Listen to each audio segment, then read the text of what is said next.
বোন প্রশ্ন করলেন যে ডিভোর্সের সঠিক পদ্ধতিটা কি। ডিভোর্স বলতে আমরা তালাক বুঝি, যেটা আমাদের সমাজে প্রায় দেখা যায়। এটা একটা টাইপ। এই পদ্ধতিতে স্বামী শুধু মুখে বলে তালাক তালাক তালাক আর ডিভোর্স হয়ে গেল।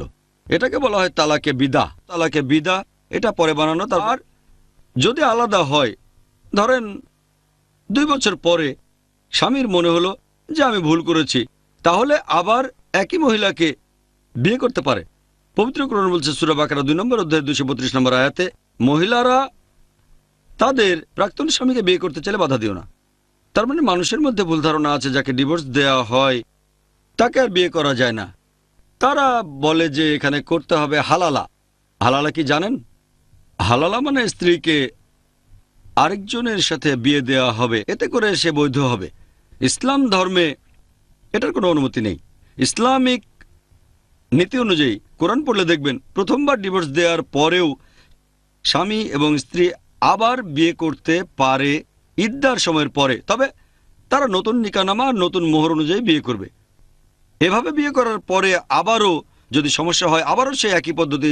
স্বামী স্ত্রী প্রথমে আলোচনা করবে, তারপর সালিশ ডাকবে। ডিভোর্স দিতে হলে দুজন সাক্ষী লাগবে, তারপর আলাদা হয়ে যাবে। যদি 2 বছর পরে তারা মীমাংসা করতে চায় তাহলে আবার বিয়ে করতে পারে, তবে নতুন নিকাহনামা নতুন মোহর। আবার সমস্যা হলে আবার আলাদা হতে পারে, তবে এটাই হলো একেবারে শেষ সুযোগ।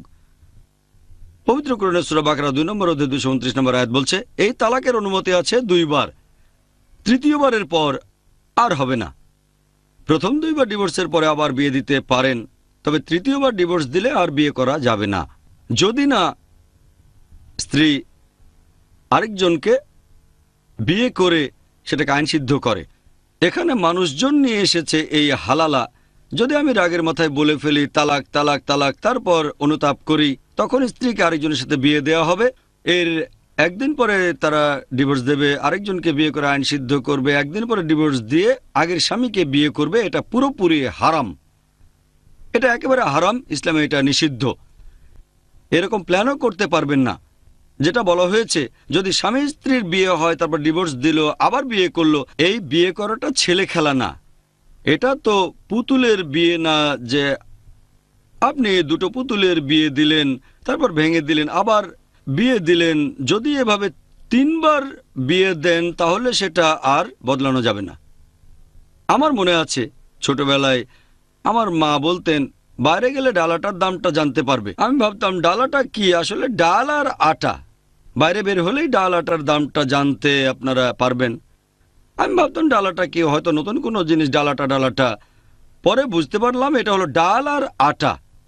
বাইরে বের হয়ে বাজারে গেলে জানবেন যে ডাল আটার দামটা আসলে কত।